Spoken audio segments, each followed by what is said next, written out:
अस्सलाम वालेकुम नाज़रीन, मैं कौसर बदर की यूट्यूब चैनल पर आपकी खिदमत में हाजिर हूँ। चैनल को सब्सक्राइब कर लीजिएगा और जो है वो अपना आपका फीडबैक बहुत अहम होता है। आज नाज़रीन आप लोगों के फीडबैक को लेकर के मैं प्रोग्राम बनाती हूँ।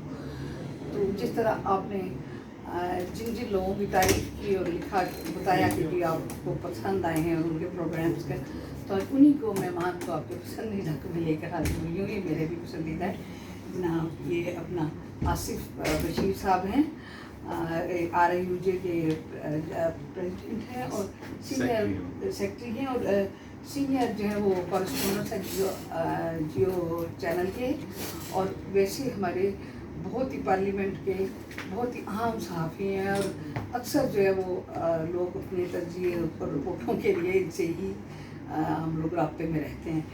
तो नाज़रीन आज मैं आपको ले आई हूँ इनको कि इनसे गुफ्तगू करके आपके सवालों के जवाब और आपके में जो चीज़ें हैं चल रही हैं इस वक्त उनके जवाब दिए जाएँ।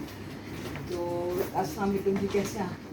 वालेकुम अस्सलाम, बहुत शुक्रिया। जितना लंबा मेरा तारुफ कराया गया, मैं इतना बड़ा आदमी नहीं हूँ, मैं एक छोटा सा इंसान हूँ और सीखने की कोशिश करता हूँ। तालिब इल्म हूँ अल्हम्दुलिल्लाह। वो आपकी वो है ज़रा नौजी, ये बताइए कि आप रिपोर्ट में आपको देखा तो ये ऐसे लगा कि मतलब जैसे पॉलिटिशियन का इंटरव्यू होता है, ये कुछ होता है तो अपनी उस पर सब्जेक्ट पर ग्रिप रखता है।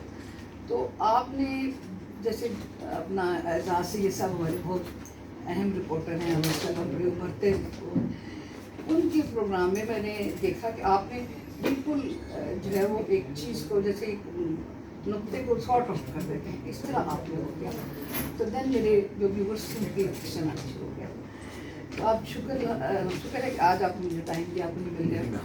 आपको डेफिनेटली हम सब लोग को टाइम बहुत कीमती होता है। तो मुझे ये बताइए कि आज जिस तरह के प्रोटेक्शन आर्डर हमारे इसने अपना स्पीकर ने जारी किए, तो जो 10 मई का जो 8 मई को जो इनका 8 सितंबर को जो जलसा हुआ, उसके बाद जो कुछ के जलसे के अंदर वो भी एक हमारे सामने तारीख प्रेसिडेंट से हुआ और सहाफ़त को पहली दफ़ा इतनी बुरी तरह ख़वातीन को गाली पड़ी और एक इंजॉय किया उन्होंने गालियाँ देकर पूरे जलसे आम के अंदर। सिनेरियो जो था इदारों को, सियासतदानों को और सहाफ़ियों को गालियों पर फोकस था। इसके अलावा उन्होंने किसी इशू पर बात नहीं की, किसी भी तकलीफ पर। इसके बाद ये हुआ कि पुलिस पर पथराव हुआ, एज यूनियन उन्होंने ज़ख्मी किया था। उसके बाद जब एक्शन लिया गया तो उसमें ये हुआ कि कुछ हमारे जो लीडर्स हैं, हमारे सियासतदान हैं PTI के, उनको पार्लियामेंट के दूध से गिरफ्तार करे, जो कि कंडेमनेबल है। तो अब इसको लेकर के PTI जो है वो कहती है कि 10 सितंबर को जो है वो हम यौम निसार करा। अब क्या देखें, बहुत शुक्रिया। 2 मामला हैं ना जी, अच्छा, बहुत शुक्रिया। हमारी बड़ी प्यारी बहन है पार्लियामान में, हमारी जो है सरप्रस्त भी हैं और हमारी बड़ी अच्छी बहन भी हैं। इन्होंने मुझे रिक्वेस्ट की तो हो नहीं सकता कि मैं उनको ना करूं। तो अभी बस ब्रेक हुआ था नमाज का, तो हम इधर आए हैं अपने भाई के दफ्तर में यहाँ पे रिकॉर्ड करने के लिए। तो गुजारिश ये है कि सियासत में ना एक अदम बर्दाश्त हम देख रहे हैं और अदम बर्दाश्त बढ़ती जा रही है हर आने वाले दिन के साथ। और जो कुछ 8 तारीख के जलसे में PTI की लीडरशिप ने कहा, ऐसी कभी रिवायत नहीं रही कि आपको जो मीडिया कवर करने आया हो उसकी तरफ आप इशारा करके कहें कि इनको नंगा करो, और फिर जो वर्ड्स ख़वातीन के लिए कहे गए कि मुझे मैंने नोट रखा, मेरा मुंह बने, इस तरह की बातें, ये लुच्चर पने वाली बातें। और ये आखिरी तकरीर थी उस जलसे की, यानी कि सबसे जो बड़े मुकर्रर थे, जो सबसे सीनियर मुकर्रर थे, वज़ीर आला KP, जिन जो आखिरी मुकर्रर थे, उनकी ये तकरीर। तो ये मतलब अफसोसनाक बात इसलिए है कि मैं एक तो इसको सियासी तौर पे इसलिए गलत समझता हूँ कि जब आप हॉट वाटर्स में होते हैं तो आप कभी भी गैर ज़रूरी महाज नहीं खोले जाते। और मुझे नहीं मालूम कि PTI के कौन से वो नादान दोस्त हैं जो इस मौके पे मशवरा दे रहे हैं कि आप मीडिया के साथ भी एक महाज खोल लें। खैर, बाकी जिस तरीके से इदारों पे जो भी तनकीद होती है वो भी आपके सामने है, लेकिन میڈیا کے اوپر انہوں نے کیونکہ سارے میڈیا کو کہا کہ میڈیا انہوں نے اسپیسیفائی نہیں کیا، اور پھر انہوں نے یہ بھی کیا کہ وہ جو دو ہمیں کہا جی کہ آپ عمران ریاض یا ارشد شریف جو ہیں ان کی طرح جرنلسٹ ہونے چاہیے، وہ ہے اصل جرنلسٹ. اور ہمیں افسوس ہے کہ ہماری برادری کے 2-2 درجن لوگ مختلف سیاسی جماعتوں کے اعلیٰ کار بنے ہوئے ہیں، ترجمان بنے ہوئے ہیں. ہم تو ان کو کوئی غیر جانبدار صحافی بھی نہیں مانتے، ہم تو انہیں غیر جانبدار صحافی نہیں مانتے جو مسلم لیگ نون کے ترجمان ہوں، جو پی ٹی آئی کے ترجمان ہوں، جو پیپلز پارٹی کے ترجمان ہوں، یا کسی طاقتور کے فوجیوں کے ترجمان ہوں. صحافی کا کام ہوتا ہے فیکٹس کو دیانتداری کے ساتھ لوگوں کے سامنے رکھنا، اور ان فیکٹس کے اوپر لوگوں نے خود سے ڈیسائیڈ کرنا ہوتا ہے کہ کنکلوژن کیا ہے. خیر وہ جو کچھ بھی ہوا اس کے بعد پھر جو حکومت نے کیا وہاں پہ بھی شاید کوئی سوچنے سمجھنے والے دماغ نہیں تھے کہ جلسے کے بعد مقدمات کے بعد پیپلز پارٹی بیک فٹ پہ تھی. ان کو پارلیمان سے کچھ بندوں کو جب گرفتار کیا گیا تو وہ سارا دباؤ جو پی ٹی آئی پہ تھا وہ واپس حکومت پہ آ گیا، اور حکومت کے اپنے اتحادی پیپلز پارٹی سمیت سب نے کہا کہ یہ کنڈیمیبل ہے. کل تو ہم یہاں پہ تقریر کر رہے ہوں گے تو ہمیں کو اٹھا کے لے جائے گا. ٹھیک ہے، تو یہ بڑی غلط روایت ہے، اس کی کوئی ظاہر ہے کہ اسپیکر پہ اتنا دباؤ آیا کہ انہوں نے پچھلے 24 گھنٹے میں 6 مختلف اقدامات لیے. پہلے انہوں نے سارجنٹ ایٹ آرم کی سربراہی میں کمیٹی بنا دی، اگلے دن انہوں نے وہ کمیٹی توڑ دی. اس کے بعد انہوں نے پھر ایک جوائنٹ سیکرٹری کی سربراہی میں کمیٹی بنا دی. اس کے بعد پھر انہوں نے کچھ الیکٹریشنز جو تھے ان کو معطل کر دیا. اس کے بعد انہوں نے پارلیمان کی ایک 16 رکنی کمیٹی بنا دی، اور پھر رات گئے انہوں نے سیکرٹری داخلہ کو خط لکھ دیا کہ تحقیقات. یہ 6 اسٹیپس انہوں نے لیے اور پروٹیکشن آرڈر بھی جاری کی.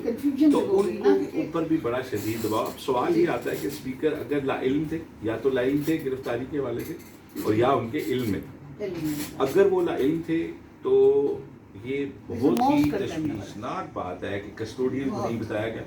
اگر کوئی بھی اپ رائٹ بندہ یہاں پہ بیٹھا ہوگا تو وہ انڈر پروٹیسٹ ریزائن کرے گا کہ آپ نے مجھے کیوں نہیں بتایا، میں کسٹوڈین ہوں. جی بالکل. اور اگر اسپیکر کے علم میں تھا اور انہوں نے الاؤ کیا کہ آپ اندر آ کے میرے بندوں کو پکڑیں، تو یہ تو بہت ہی کم علمی والی بات ہے، اور افسوسناک بھی ہے کہ آپ اگر یہ، کیونکہ یہ تو ایک سرکل ہے جہاں پہ کل پی ٹی آئی تھی، آج وہاں پہ دوسری جماعتیں ہیں اور پی ٹی آئی ان کی جگہ پہ، تو کل دوبارہ یہ سرکل گھومے گا تو پھر یہی سب کچھ دوسرے لوگوں کے ساتھ بھی ہوگا.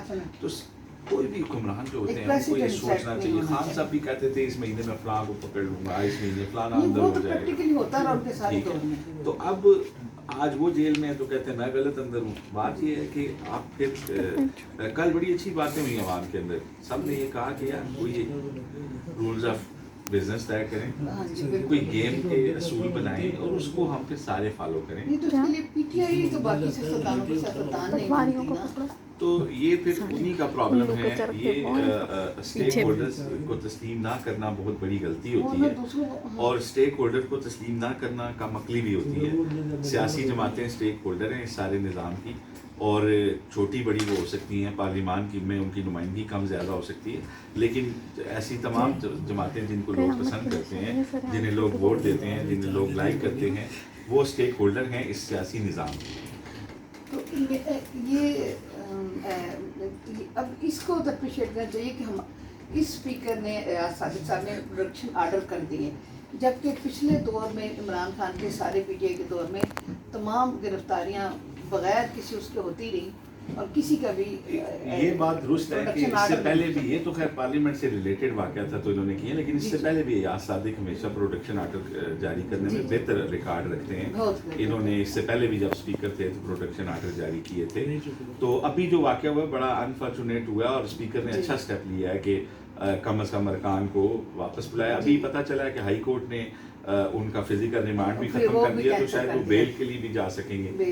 تو اجلاس تو 13 کو ختم ہو جائے گا، تو اس کے بعد تو وہ پروٹیکشن آرڈر پہ نہیں آ سکتے، لیکن موسٹ لائکلی ان کی بیل ہو جائے گی. جیسے تو آئیے تو اس کے لیے جو ہے وہ اچھا دوسری طرف بہت اہم پوائنٹ ہے جو کہ لوگ سننا چاہتے، جس طرح کے ہمارے آپ کو پتہ ہے کہ سوشل میڈیا پر ہر طرح کے لوگ بیٹھے ہوئے ہیں، اور اس سے پہلے پی ٹی آئی بہت سے پہلے ٹویٹ کر چکی ہے.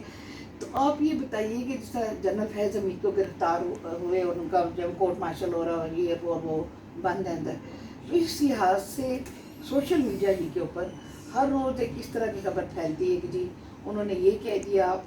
اب ایون ہر طرف کے لوگ ہر طرف کے لوگ جو بیٹھے ہوئے، کوئی کہتا ہے کہ آج ان کے ٹیلی فون سے یہ نکل آیا، یہ तहकीक के दौरान ये बात सामने आ गई, अब ये होगा, अब ये होगा, ये होगा। तो जो एक हमारे जहन में आता है कि जब आर्मी किसी का वो करती है कोर्ट मार्शल, तो उसमें एक इतनी सिक्रेसी होती है कि उसका कोई नुक्ता भी बाहर नहीं आ सकता। तो ये कबल वक्त बात है। आप इस सिलसिले में हमारे कारीन, हमारे नाजरीन को क्या बताएंगे कि इन खबरों में कितनी सदाकत है जो सोशल मीडिया पर? मैं समझता हूँ कि सोशल मीडिया पे बहुत सारा तो गैस वर्क हो रहा होता जी है और बहुत सारी सुनी सुनाई बातें ऐसे ही कर दी जाती हैं। लेकिन क्योंकि जब बड़ी खबर होती है और लोग उस पर कुछ ना कुछ सुनना चाहते जी, हैं, तो फिर जर्नलिस्ट भी अपने ज़राए भी इस्तेमाल करते हैं। और फिर जब इतना हॉट इशू होता है तो दोनों तरफ से कुछ खबरें चलवाना भी मजबूरी होती है, तो कुछ ना कुछ फीडिंग भी की जाती है। जी, तो फैज़ हमीद साहब के हवाले से अभी तक जो खबरें आई हैं ना, वो एग्जेजरेटेड हैं। एग्जैजरेटेड। और मेरी ये इत्ला है कि उनको, उनके ऊपर ये गौर हो रहा है कि उनको उनके घर जो है मुंतकिल करके वहाँ पे कार्ड लगा दी जाए, और इस पे भी गौर हो रहा है। जी, मुझे ये किसी ने बताया। जी, जो ये बातें की जाती हैं कि वो बेहोश हो गए और ये हो गया और उनकी, तो इस तरह की बातें कबल अज़ वक्त और हैं। वादा माफ गवाह बन रहे ये हैं, काम ये का ये खिलाफ तो है। जब ट्रायल होगा, ट्रायल भी हो के वो आपको पता है कि इन कैमरा होता है फौजी जी, जी, अदालत का, वहाँ पे बिल्कुल। मीडिया अलाउ नहीं होता। लेकिन ये है कि बहरहाल क्योंकि कोई वकील डिफेंस के लिए जाएंगे तो उनको कोई चार्जशीट दी जाएगी और वो बहरहाल कुछ ना कुछ बातें आके बाहर बताएंगे भी सही। जी, तो मेरा ख्याल है कि उसके बाद ही पोजीशन ज़्यादा वाज़े हो सकेगी। लेकिन अभी फ़िलहाल यूट्यूबर्स को ये पता होता है कि भाई बहुत सारी चीज़ें फैज़ हमीद का नाम लिखने से टिक जाती हैं, बिक जाते तो वो उस पर कुछ ना कुछ गैस वर्क करके कुछ सुनी सुनाई मिला जुला के तो उसके ऊपर कोई कहानी और स्टोरी घड़ लेते हैं जो कि मुनासिब बात है। कितना ही कैसा लगेगा आपका ख्याल? अब मेरा ख्याल है ये तो ट्रायल अगर हुकूमत इसको करना चाहे तो ये तो 2 हफ्ते में भी जो कंक्लूड हो सकता नहीं, है। आर्मी लेकिन क्या हुआ? जी मैं सॉरी, आर्मी इसको कर जी। सकती है। लेकिन मेरी ये राय है कि शायद इसमें कोई सियासी बेनिफिट्स देखने के लिए ना इसको थोड़ा डिले किया जा रहा है। अच्छा, और नजफ साहब जो हैं, उनके भाई जो हैं, उन वो भी क्योंकि गिरफ्तार नहीं हुए, अभी नहीं होता। तो उनकी गिरफ्तारी भी मतलूब है, उसके लिए छापे छापे भी मारे गए हैं। जी। तो लेट्स सी कि क्या इनकी हद तक ही चलाया जाता है या उनको पकड़ने के बाद चीज़ें आएंगी, क्योंकि इसमें ज़्यादा तो यही है कि सियासी लोगों को भी इम्प्लिकेट किया जाएगा, जिसमें इमरान खान साहब का नाम आता है, जी, जी, जिसमें साबिक चीफ जस्टिस का नाम आता जी, है। जी। तो ये भी देखना होगा कि ये बड़ा अहम होगा जब चार्ज लगेगा, तो उससे पहले क्या उनकी गिरफ्तारी भी मांगी जाती है या नहीं। तो वो तो- साबिक चीफ जस्टिस दरमुल्क में आज तक मौजूद हैं? साबिक चीफ जस्टिस मौजूद हैं। अगर उनके खिलाफ कोई बात हुई तो ज़ाहिर है उनको भी वो जो फेयर ट्रायल के असूल है उसके मुताबिक उनको वो राइट तो दिया जाएगा। लेकिन ये कि फिर नोयत शायद इसकी बिल्कुल चेंज हो जाएगी। अच्छा, मतलब उसको पॉलिटिकल उसमें लाया जाएगा, सिविलियन देखिए उसको उन्होंने जो भी इकदाम लिए सो मोटो नोटिस के तहत लिए या जिस तरह भी लिए, लेकिन वो क्योंकि जुडिशरी के बॉस रहे हैं और जिस तरह आर्मी अपने बॉस के बारे में बड़ी टची होती है, तो किसी ना किसी लेवल पे जुडिशरी भी इसी तरह की राय रखती है अपने एक्स बॉसेस के हवाले से। तो मेरा ख्याल है कि ये थोड़ा मुश्किल डिसीजन तो ज़रूर होगा, लेकिन शायद बहुत सारी चीज़ें ऐसी हैं जिसमें उनका नाम भी आता है।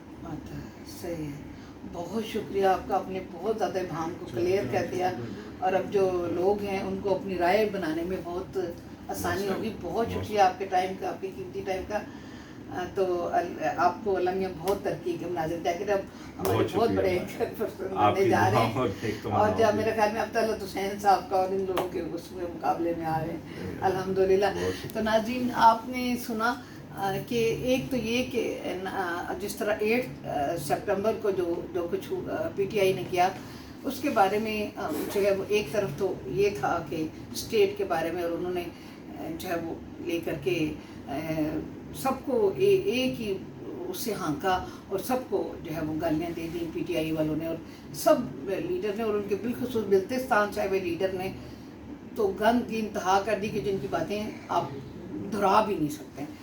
तो पीटीआई का यही एक वतीरा जो है वो रहा है और ये पीटीआई बिल्कुल भी जो है वो अपने आप को तब्दील करने के मूड में नहीं नजर आई। दूसरी जानिब ये है कि उसी वक्त गवर्नमेंट की जानिब से ये गलती हुई इंतज़ामिया की तरफ से कि कुछ जो हमारे पार्लिमानी लीडर थे कुछ को तो बाहर निकले इजलास के बाद तो उन्हें गिरफ्तार किया गया, कुछ को पार्लिमान के अंदर गिरफ्तार कर लिया गया।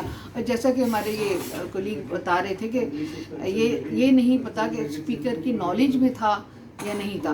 दोनों सूरतों में अगर स्पीकर की नॉलेज में था तो फिर भी कंडेमनेबल है, अगर नहीं नॉलेज में लाएगा तो दिस इज़ मोस्ट कंडेमनेबल। दूसरी बात नाज़रीन आपकी ये सामने आती है कि हम जब फैज़ हमीद साहब के बारे में हर रोज़ एक वीलॉग सोशल मीडिया पर बैठ करके एक नई खबर जब ब्रेक कर रहा होता है, और जब उसकी पूरा वीलॉग आप पूरा सुन लो तो उसमें उस खबर का कोई जिक्र ही कोई नहीं होता। तो यूँ उन्होंने क्लियर कर दिया है कि फ़ौज के जो मामलात होते हैं उसमें कोई चीज़ भी बाहर नहीं आती है, वो उनकी हर चीज़ इन कैमरा होती है। तो लिहाजा हम लोग जो है वो ये जो लोग प्रिडिक्ट करते हैं और एग्जेजरेट करते हैं चीज़ों को, इस पर आवाम को ज़्यादा कान नहीं धरने चाहिए। और लेट्स सी कि इसमें जो है वो जब ये फैसले हो जाएंगे और जब इसमें जैसे कि उन्होंने कहा कि अब बाकी लोग अगर इसमें शामिल होते हैं, जैसे कि पॉलिटिकल फिगर्स इमरान खान हो गए या फिर इस तरह के हमारे जो है वो एक्स चीफ जस्टिस वगैरह साकिब निसार या दूसरे कोई, तो उस पर फिर इसकी नौयत खासी बदल जाएगी। तो मेरे ख़्याल में ये it takes a time, a little time. मेरे ख़्याल में आर्मी के उसमें ज़्यादा टाइम नहीं निकलता, तो ये सामने आएगा। और जब सामने आएगा तो फिर अल्टीमेटली अगर ये सिविलियन उसमें जाता है तो फिर सारी चीज़ें जो हैं वो क्लैरिफाई होकर के आवाम को खुद जब हमारा मीडिया जो है ऑफिशियल मीडिया वो बतानी शुरू कर देगा, और इसमें कोई सोशल मीडिया पर ज़्यादा आपको कंसंट्रेट नहीं करना पड़ेगा। इसके साथ ही इजाज़त चाहूँगी। अल्लाह हाफ़िज़, अल्लाह निगहबान।